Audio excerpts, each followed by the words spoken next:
Well, hello, everyone. Welcome to the A Train to Sedona broadcast. I'm Linda Marsanico. The A Train to Sedona is also a memoir I wrote about my journey to love and compassion. In it, I share my failings, my successes. I wrote the book to have my voice be heard, but also to inspire your journey, that it will be more direct and powerful.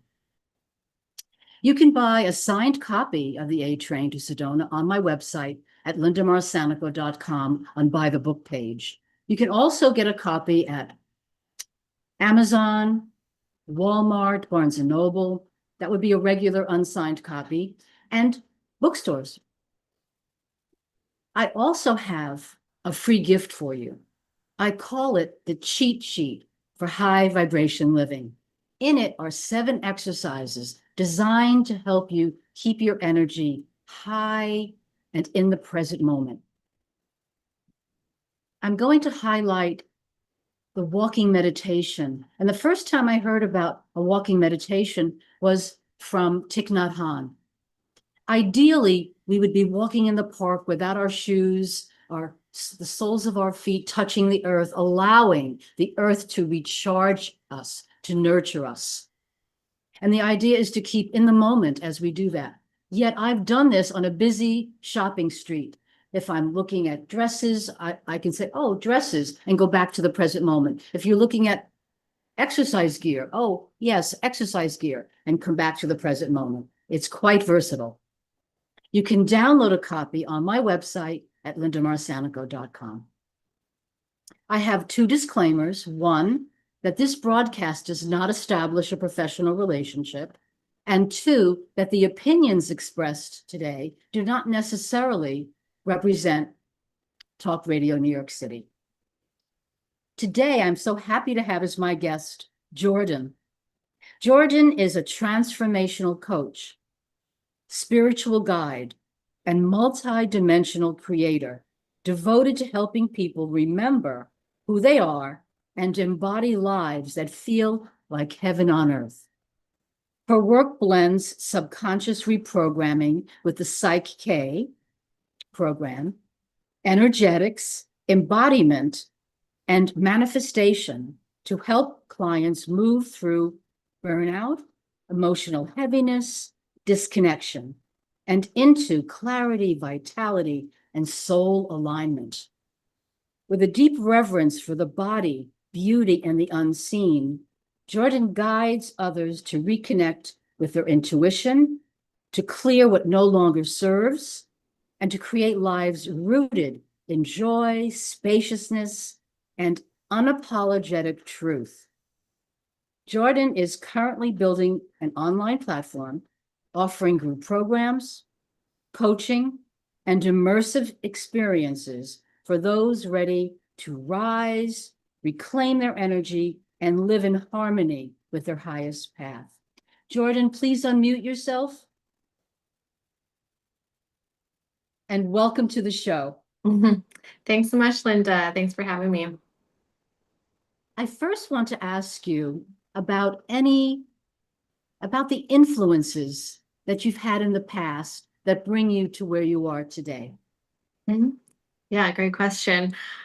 So there's a couple of channels of influences, one of which is my personal experience, kind of the hardships that we have along our human journey. And when I was younger, in middle school still, I had several family members who got diagnosed with cancer, who passed away with cancer. And growing up in a very religious family, there was just that dichotomy that didn't make sense. And then coupled with my uncle by marriage being an astrologist, a geologist, he read my chart when I was like 7 or 8 or super young. And in my chart, he read it and he said, Jordann, you're going to be a healer. And like at that age, I had no idea what a healer meant and what it was that he was looking at that, gave him this information. And so those 2 things kind of invited me to dive deeper into the unknown and to really understand deeper, like, what is all of this stuff that doesn't make sense, and to make sense of it. And so then I started exploring different things, beginning in Reiki, and then going down that channel of unending different spiritual practices that I've taken on and learned from my teachers. So, So your uncle was a great influence. yes, massive. He definitely was one of those people that pivoted my life in a huge way. My second question is, would you tell us what the role of love, compassion, or spirituality is in your life? Yeah. Well, there's this quote that I've always really loved. It goes something along the lines of like, love is the spaces in between. And so I see that as like when we can really get into the slowness and this presence, and love is really everything around us. And I practice Kundalini yoga, and one of the sayings in that is Waheguru. It means all is God. And so I see love is God, like interconnected in the same thing. So it's everything, as above, so below, and understanding that we are creators of our life. And these life experiences that we have are created from the inside out. And that's how I see the intertwinement of love, and just being these incredible bodies of, we get to create whatever we want. And that's kind of how I've come into all of this, is understanding that I really do have the power to create my life. And it is through this sense of, I guess you could say, the love and compassion within me, understanding that that God sense is within me and all of us. And it takes I feel like there's this level of um, give and take, where it's like you feel like you had to figure it out, and then it's like, I know nothing. And so bringing that sense of compassion into those experiences, where we are all human, and there isn't like somebody who's got it all figured out. I see myself as somebody who's like, I like to see myself always as a student, and just helping people along the way in that sense. And we're all connected in being challenged, Hmm. because the challenges as we grow in spirituality and love and compassion, which is spirituality to me, I find that the challenges are more nuanced because we have greater ability to be discerning. Hmm. So it is an adventure, this bumpy uh, road of adventure on the spiritual path. Yeah. Totally. And some people think that the spirituality, it's only one certain type of thing, but the spirituality is it all. It's everything, the hard things, the easy things, good and bad. It's the all of it all together, the wholeness of the interconnected between the masculine and the feminine, and these different dichotomies that we have in the duality world that we live in. Yes, I often say to myself and my clients that we have the feminine side on the left and the masculine side on the right. And Mhm. if we act from this or that, we're not integrated. The idea is to bring it to a healed, integrated sense of us. And that's in the middle, uh, Mhm. in the gray. I want to say in the colors in between the black or the white, the yes or the no. I think that spirituality and love and compassion are somewhere in the middle. Mhm. More, as we've said, it's less defined. We need to search for it to understand it. I think Mm. it's very defined, but we need to find it with each challenge that we get. Yeah, that's a really interesting perspective.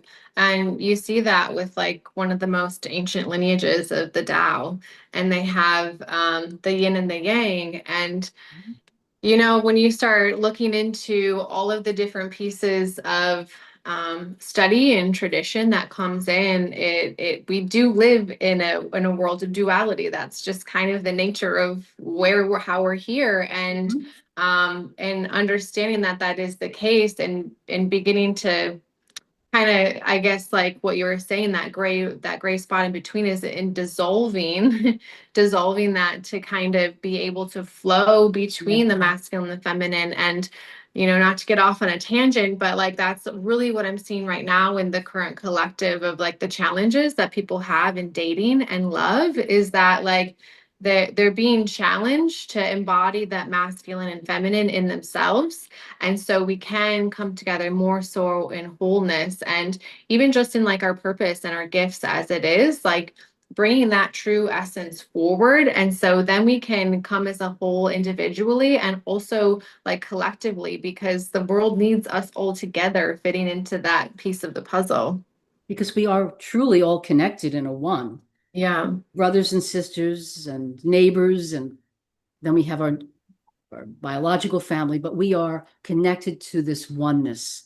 And the journey, really, we're talking about this now. The journey is within. There's a core of love within us where creator exists. And so the questions bring us closer and closer.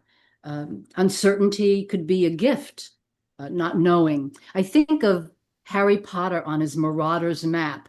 He would go into a situation, the map is completely blank. He's on, I don't know if he's on his broom, I forget what that's called, but he's soaring. He makes a decision and the map lights up. Mm.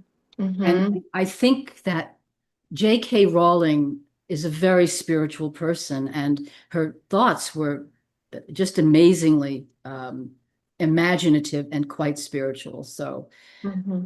uh, I I didn't want to read Harry Potter until my granddaughter said to me, she was about 11 at the time. I said, "Would you like me to read you the book?" Because I would read to her at bedtime. She said, "No, Grandma, why don't you get your own? They're on my shelf." So I got book number one and I couldn't put it down. Mm. And I read each one of them. And when the series ended, I felt as though I lost my friends. They had grown Mm. up in the book series. They had been through unimaginable challenges.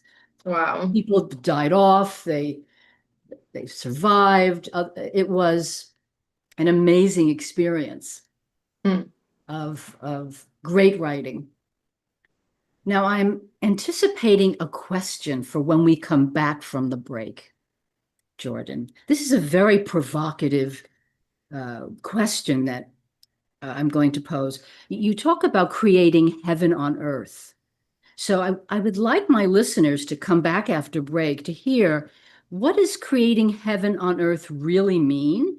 And how do we begin to create that? So we'll tackle that when we come back. So listeners, remember, we'll see you soon. Are you a conscious co-creator? Are you on a quest to raise your vibration and your consciousness?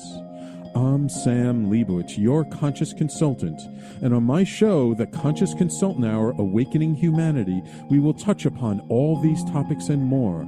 Listen live at our new time on Thursdays at 12 noon Eastern Time.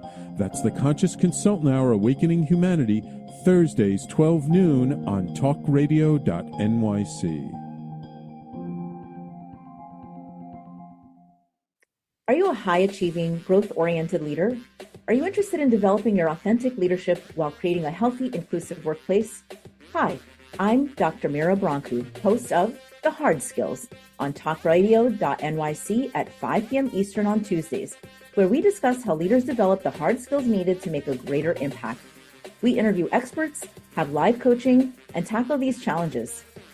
Listen to The Hard Skills on Tuesday at 5 p.m. Eastern on talkradio.nyc. You're listening to Talk Radio NYC. Uplift, educate, empower.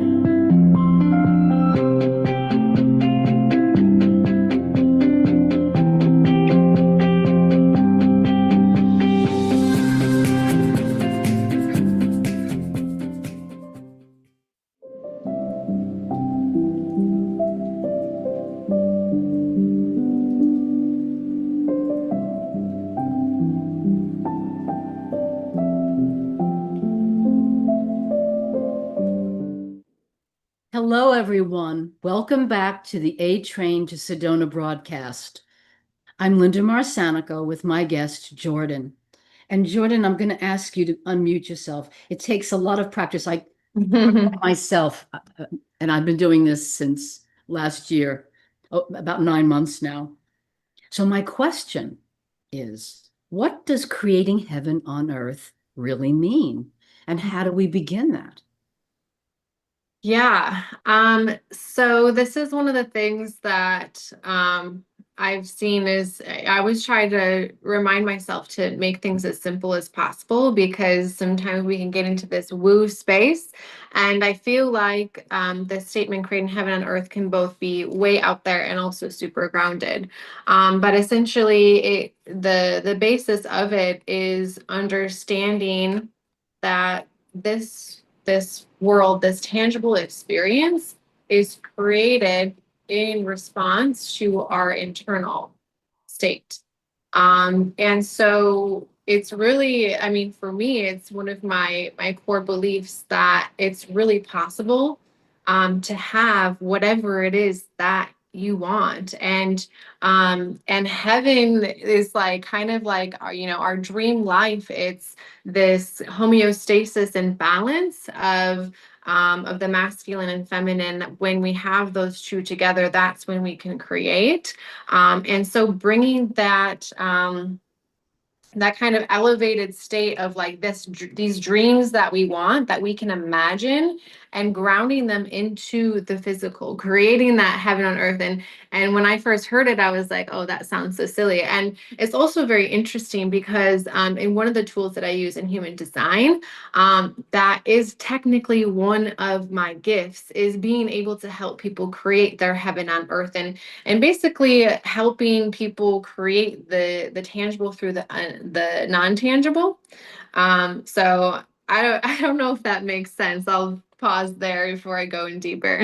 It's a very interesting concept that when we clear away the distractions, we're able then to co-create, to manifest our constructive desires. Merlin talks about using our magic wand to create our desires. And we're talking about constructive desires now. And the wand is intention. So the idea in manifesting is to say, I want this, but if part of me is saying, no, I don't, the law of attraction doesn't know how to react, and it gets blurred. So we need to be focused, and we need to know what it is that we're putting out there. And that comes through knowing who we are, healing what needs to be healed, really developing self-love and compassion for ourselves so that we can give it out to others. And that's how I believe, we create heaven on earth, through embodying love. What's inside gets reflected outside, right? We are creating all the time. So let's do it consciously and constructively, powerfully, like a laser. There's a quote, Buddha says, don't attempt, just do. And for years, I didn't really understand the meaning until finally I got it. If I attempt, I meander. The energy is diffuse. If I do, it's like a laser. And that's the intention that we want. So I'm all for heaven on earth. Yeah. Yeah, it's very interesting.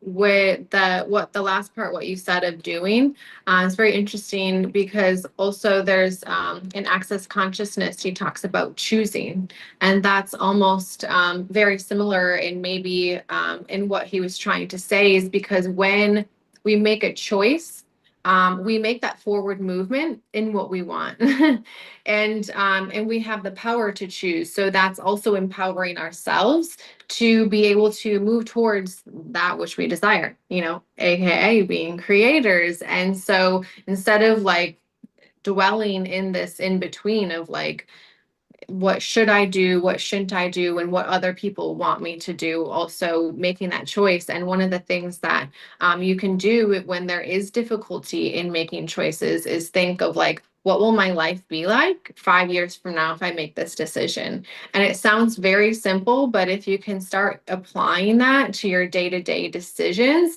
it becomes very simple and quick moving when you can make those decisions, and you will start to see more space and more clarity in everyday moments of life. Absolutely. Some years ago, and I wrote this in the A Train to Sedona memoir, I created a series of questions to help myself as well as my clients to make decisions, whether it's a yes or a no. So, because we're constantly making decisions. Mhm. Do I wish to? Do I want to? Can I emotionally and financially afford to say yes or no to these? And when I hold this in my heart, this yes or no answer, does it have integrity for me? And is it consistent with the person I wish to become? And in doing that, we learn what we truly want to be doing. It's a very, I think, helpful skill for the toolkit to define, yes, this is what I want. And it may take time to decide that because if I have yeses and then one no for those questions, I have to figure out, I don't have to, but if I want to be full of intent, I need to figure that out. Mhm. I'm all for intention and choosing. It's Mhm. assertion as we move along the path. Mhm. Yeah, and with all of that, one of the things that you mentioned before, Linda, was with our choices and who we are and those things that determine our life around us. One of the things that is important to understand is how our subconscious and conscious mind works.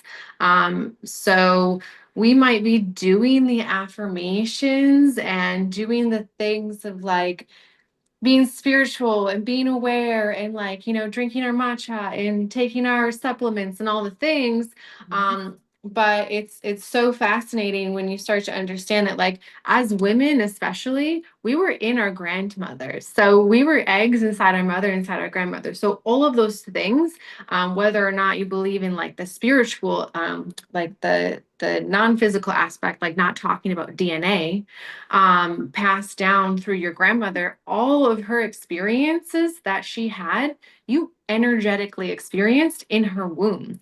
And so those kinds of things are also very interesting to understand because our subconscious controls over 90% of our life. And so that's where these tools and practices come into play so powerfully, is because when you understand how these things work behind the scenes, then you can use these things of awareness and choice to navigate those unconscious programs and bring awareness.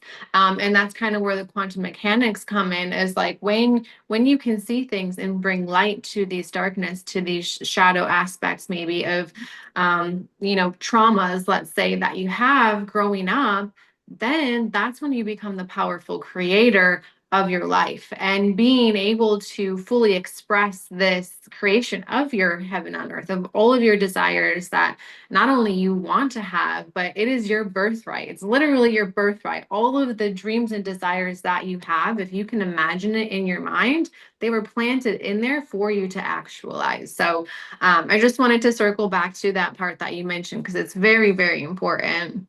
Yes, and you studied PSYCH-K with Dr. Bruce Lipton. Mm-hmm. He's someone who has informed my work. When he published in 2005, The Biology of Belief, I was riveted to understand his statement that the genes are not set in stone. They can be um, altered by the internal environment of our attitudes and our feelings and our emotions, Mm-hmm. that these can change the expression of the genes. So I later on, I would like to ask you more about PSYCH-K. It sounds very fascinating to me. So my next question is, what turning point led you into the work you do now?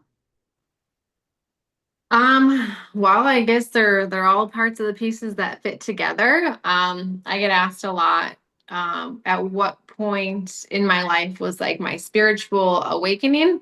And I've always answered to that, that like it was written in the stars. I feel like, you know, every little turn in my life has really led me to here. You know, with kind of those aspects of my family having the experience of their health issues to open up these different ways of health and well-being, and trying to understand why that happened. Because, you know, when you lose someone that's a really close part of your family at a young age, things just don't make sense. And so yeah, that. And then one of the one of the other interesting things, I was an exchange student when I was in high school, and then I was vegan before, and you have to try things 3 times in exchange before you can say you don't like it. And so I didn't want to be this rude American, you know, going through this experience and not trying the food. So I tried the meat, and of course I loved it. But then when I came back, I noticed like I had gained a bunch of weight, and I was like, I didn't know anything about organic food or eating healthy. I grew up in like a super blue collar home.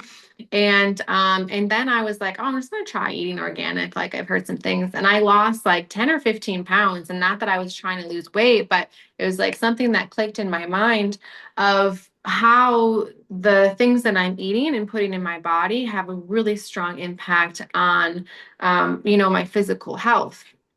And so I've gotten really into how the foods, herbs, and supplements all work together to really give your body the most vitality and nutrition that it needs, and how you can do so in a way that is individual to your own body. So that was really helpful and super interesting along my journey.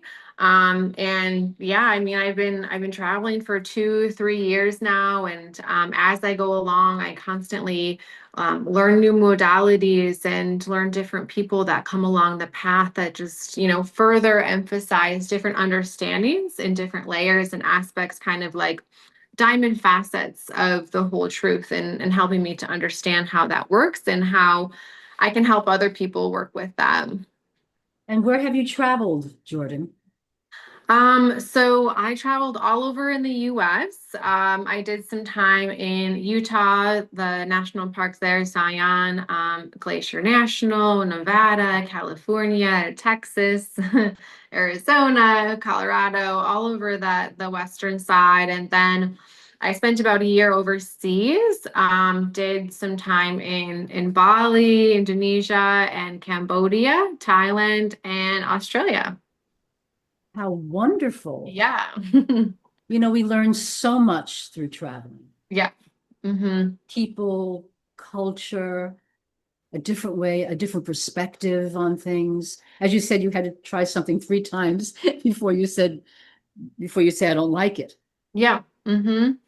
Yeah, it really is. And it's so interesting to see. It's almost like you get to like be born again, of like being a child in not understanding like, oh, this is how we do things, like and these are the foods that we eat. Like everything is so new, and understanding how people act culturally, like what are things that are normal or weird. And like in Brazil, when I lived there, like in the US, like burping is kind of like, it's not super weird, but like you wouldn't do it at a meeting kind of thing.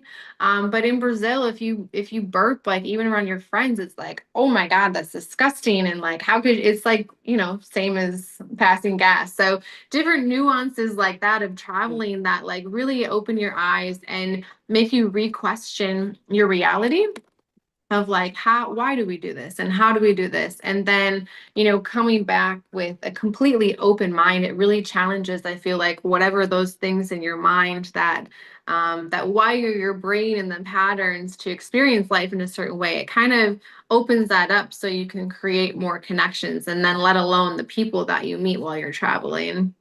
Oh, the brain must make a lot of synapses during travel. Yeah, New totally. brain connections. Yeah. We're getting ready for a break. And when we come back, I want to share that I've had a Trinidadian healer who talks about life force in foods, fresh. So we'll talk about that. And other questions to ask you, Jordann. So we'll take a break and come back to a healer that I wanted to share some information about. Perfect. Were you an essential worker during the pandemic? If you needed to learn stages of epilepsy, did you depend on advocates? Did you use new innovations to cope with mental and neurological issues? Maintaining high quality of life and keeping good mental health are what we all strive for. I'm Frank R. Harrison, host of Frank About Health, and each week top healthcare influencers, professionals, and innovators answer these questions and more. Stay tuned on Thursdays at 5 p.m. on talkradio.nyc, and I will continue to be frank about health with all of you. Ready to serve up success with a splash? Hi, I'm Bruce Kramer, aka the Corporate Cockroach. I'm the Renaissance woman, Angie Snowball. And I'm your strategy doctor, Dr. Navtej Desange, inviting you to serving up success with a splash. Join us as we shake things up with real talk and real strategies centered around awareness, action, and accountability. And yes, there really is a cocktail involved. Please join us and sip your way to success. Serving up success with a splash, where wisdom meets happy hours. Cheers! Cheers.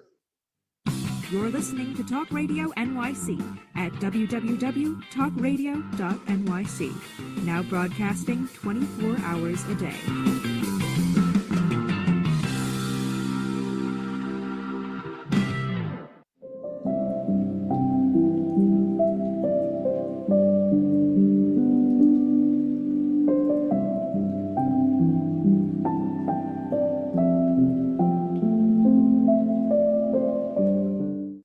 Hello, everyone. Welcome back to the A Train to Sedona broadcast. I'm Linda Marsanico with my guest, Jordann. And I wanted to share some information about a healer that I saw about 5 years ago, I would say. I wanted to detoxify my body. So a friend of mine knew her, and I set up an appointment for a 3-month fast. And I couldn't eat any meat. I decided there would be no meat, eggs, no nuts, vegetables, and lots of liquids. And Mama Naya is her name, would cook herbs and roots and give me jugs of liquid to drink. And after the 3 months, I felt wonderful. So it's important to remember that we need food that has a strong life force, because we are what we eat and we want to be as healthy as we can. So Jordann, I have a question for you. How do you help clients heal from burnout, disconnection, or feeling off track? So I work primarily with women, and a lot of the women that I work with, it's very simple of just coming down to the management of energy. One of my core beliefs is that when you come into alignment with your correct energy, with your sense of purpose and fulfillment and what's true to you, then those energies that don't match up with that, I feel like for example, when people are stressed at work and burnout, it's a mismatch of energy. And so you're trying to fit what is it called? Like a square peg into a round hole. Is that what they say? And so when we start to peel away these layers of conditioning, so in my work, I kind of parallel trauma with a lowercase t to conditioning, these things that we've been built up and learned around the years. And when we peel those away and come to this true sense of inner alignment, that's when like the stress and the tension and the burnout and like all of this kind of like these sense of heaviness and physical heaviness in our body and confusion in our mind and sluggishness, it just melts away. And when we begin to ask the right questions of, how does it get any better than this? And coming from a sense of opening up possibility rather than coming from conclusion, it really just shifts the perspective. And it can be as simple as that. It's just, being able to do these practices that change the lens in which we see the world and how we see ourselves. And so that's the gist of it. Can you give us an example of one practice that you might help a client shift? Yeah. So a lot of times the people that I work with have a lot of stress and work drama. And so we often do PSYCH-K. And so PSYCH-K is one of the practices that we mentioned earlier. That is one in epigenetics. And so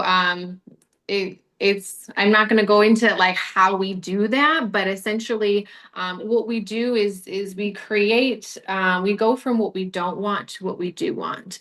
And there's different mind-body connections, practices that we use to reframe that belief.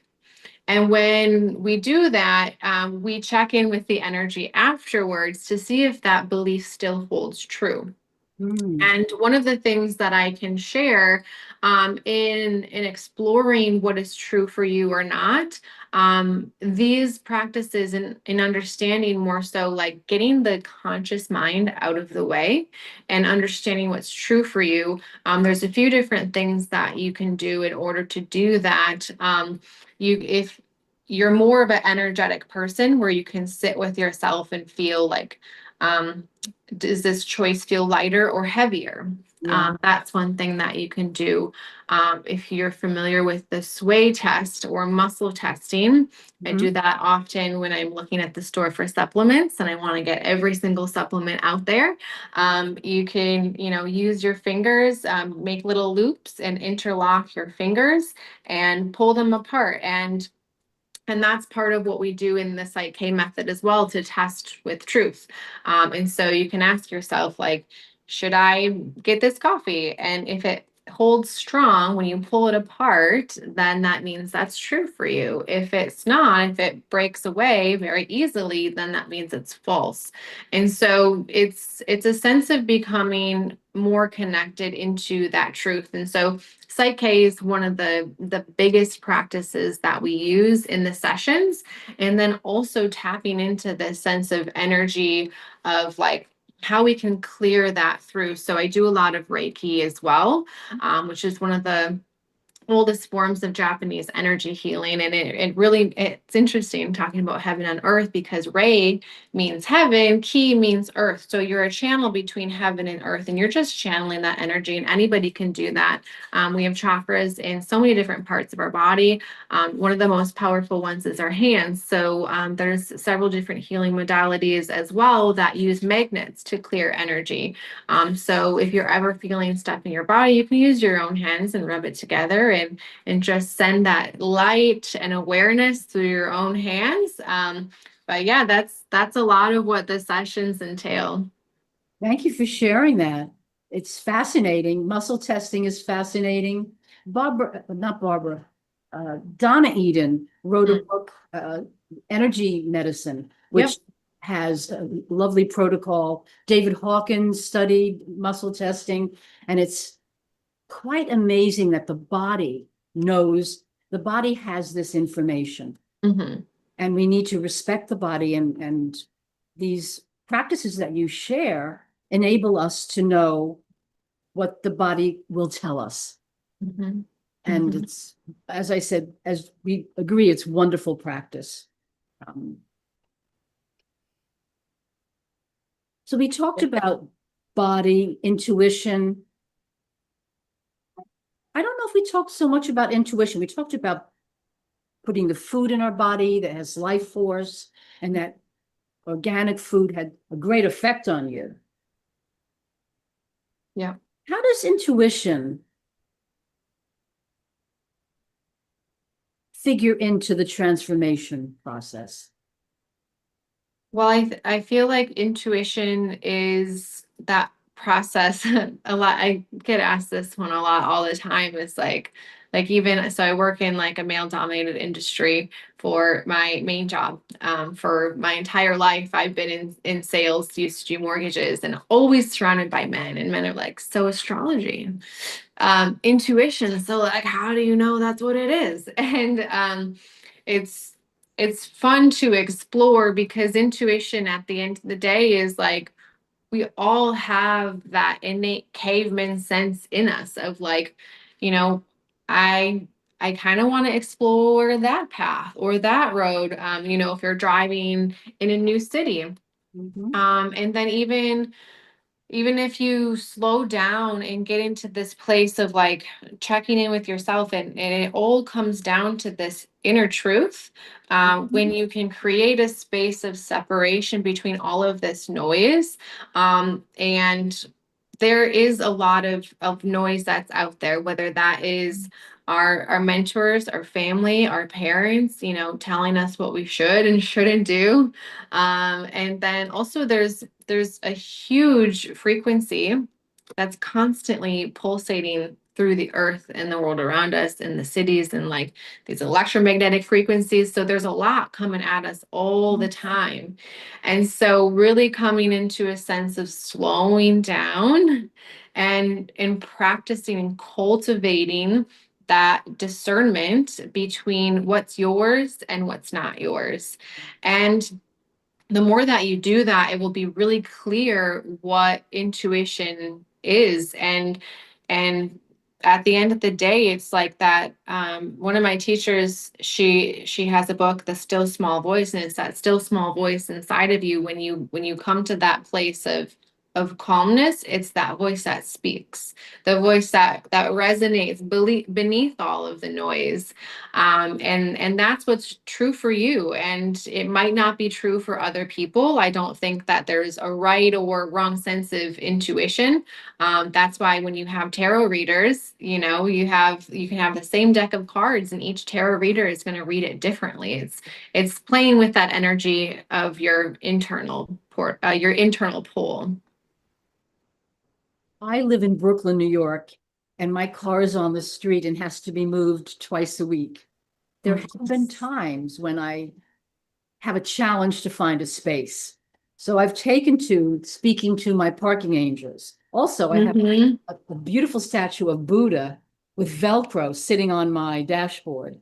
Okay. So I'll say, okay, I don't know which way to turn, and I'll come to the intersection and I'll wait for guidance.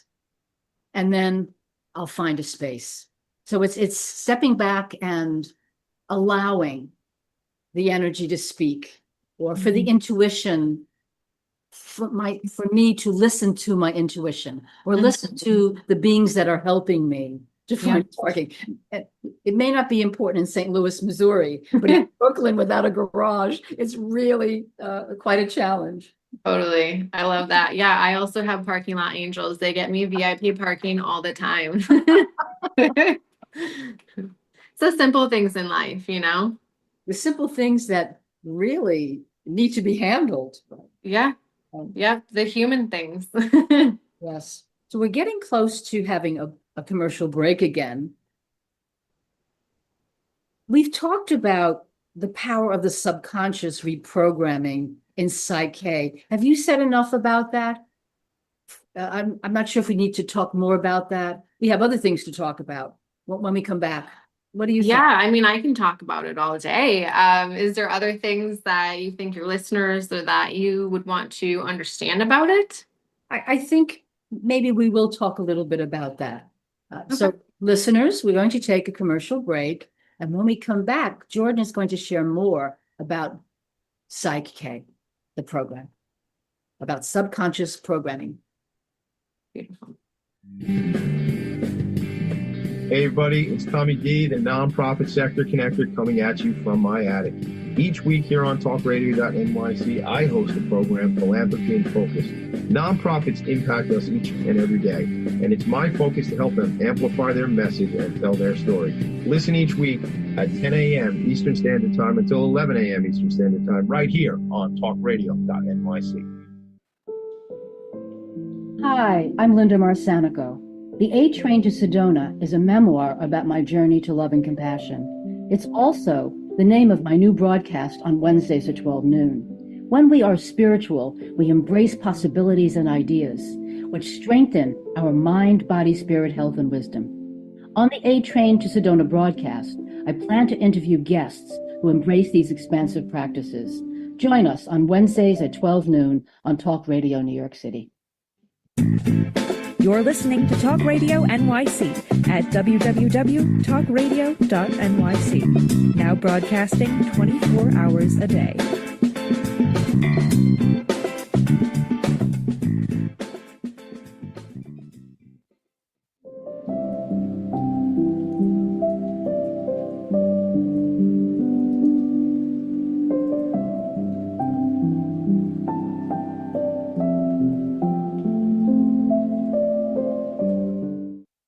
Hello, everyone, and welcome back to the A Train to Sedona broadcast.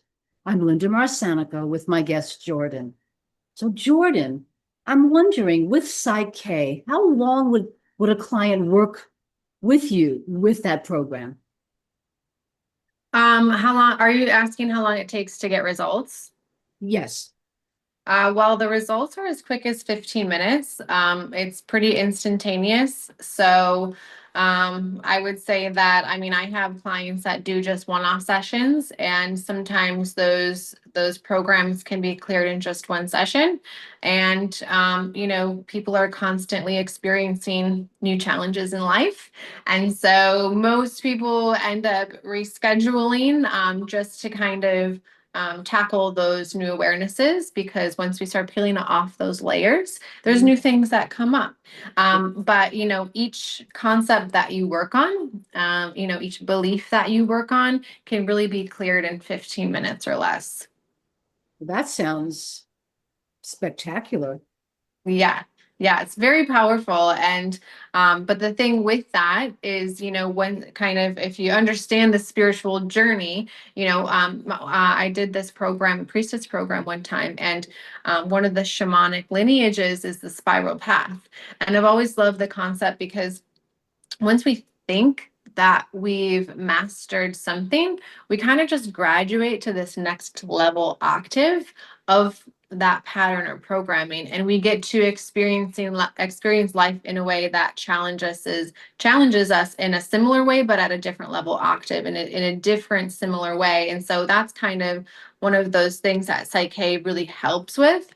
And a lot of these tools is to be able to continue up that spiral path of experiencing not just the challenges and these beliefs, but moving past that, so you can experience life in a more full way, so that you can enjoy fulfilling your purpose, and can enjoy like the beauty and the things around you, like we're supposed to do, not struggle and strife and 9 to 5 and all that. Yeah, absolutely. So why are embodiment and beauty so central to your work? So I would say because it's one of the forgotten arts. I've read this book one time. It's the Mystery of Mary Magdalene, and it was talking about how it's actually part of my business logo, in the masculine and the feminine. And so that's a core principle in the work that I do, is that we need the masculine and the feminine to be able to create within ourselves. And, everything around us is guided by that principle. And so with the masculine and feminine, when we can create from that place, it allows us to be able to open up to these different experiences. And so that's probably one of the biggest things that it allows us to do. Yes, to be joyful and to appreciate beauty. It reminds me of a blog that I wrote. It was a very hot day about 10 years ago, I would say, and I was at the gym. At 8 in the morning, it was 80 degrees. So I emerged from the gym, air conditioned, and faced the 80-degree right in my face. And I thought, I can either tense up or embrace it. And as I embraced the heat, I could feel a sense that my molecules were opening up. Totally. And I walked across the street, walked across another street, and saw a bird and heard that bird sing. Mm. And had I tensed and complained about the weather, I never would have been able to see that bird, hear that bird perform in such a beautiful way. So there is a lot of beauty around us, and it's helpful to learn techniques that enable us to take it in. Yeah, exactly. Yeah, and with that book that I mentioned, one of the things in there is it talks about the gematria of the Bible, and how that also talks about how we're missing that feminine aspect. And I think that we're coming back with the pendulum of being in this sense of like super masculine. There was a time where women were more, it was more of a matriarchy. Yes. And they worked with the systems and the cycles of the planets.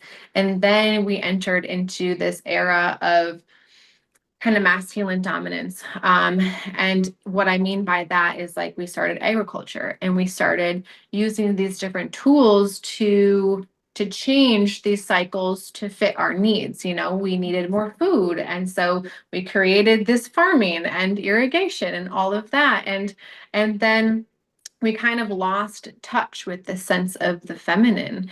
And that's going back to your question of the beauty and the body and those essences. It's very important because that is part of this lost wisdom that I feel like in a collective, we've kind of buried down, and with our emotions and like, it's like, oh, we don't want to feel that. And those kinds of things, like, I feel like in our body and our physical experience, and what I've seen with my clients' work, and also in the world around us, people are experiencing suffering because of this lack of acknowledgement with that feminine side, with the sensual, with the chaos, and like the unknown, and kind of what you were saying with J.K. Rowling's, like, the pen to paper kind of thing.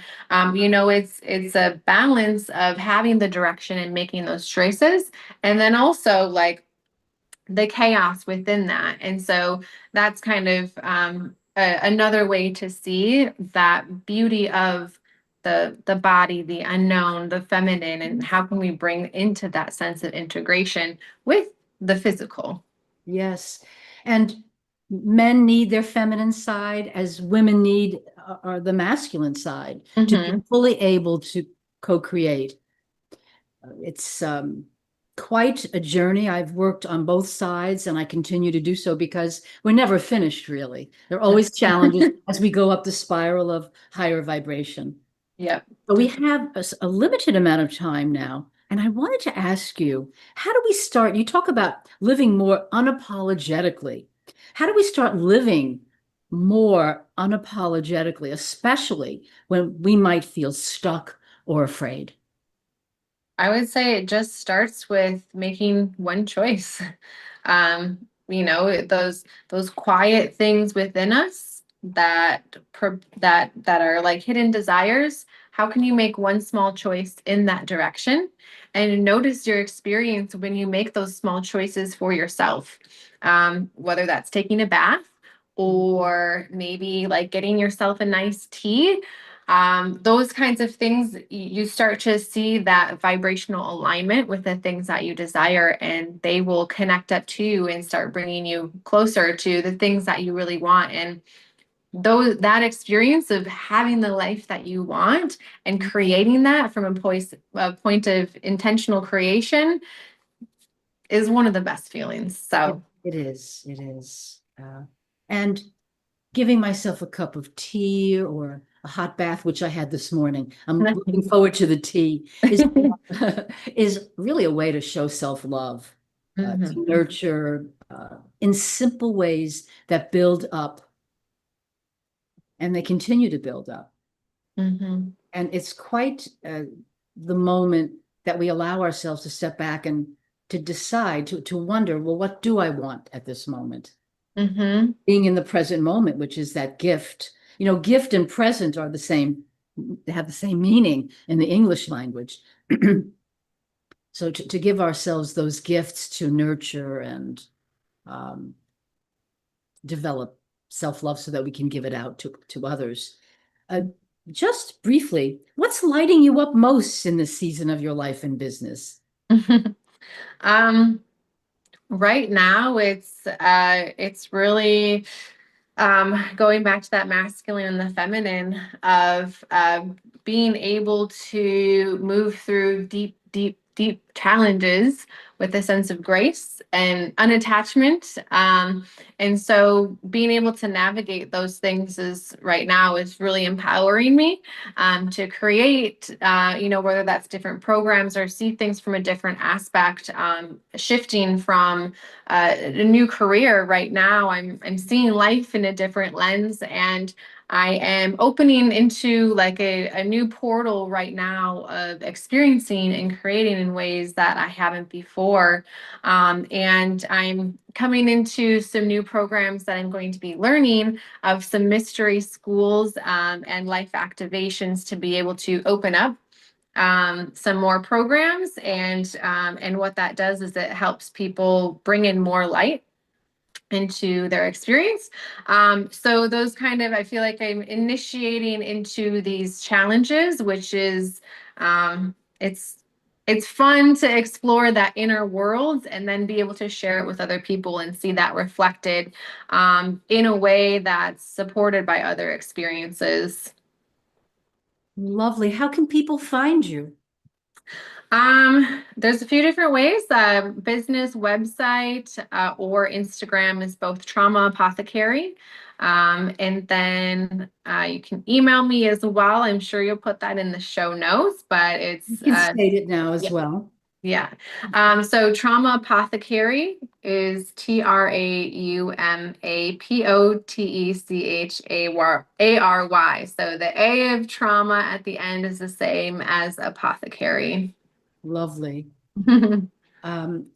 Listeners, I want to say that next week, my guest is going to be Patty Hoyt. She is a heart, soul ascension healer who lives in Hawaii. Jordann, I want to say it was so lovely to chat with you today. You too, Linda. Thanks so much for having me. This was fun. It was fun. Hang out for just a minute after we go off. Okay. Thank you. And we can take it away, listeners. See you next Wednesday at 12 noon.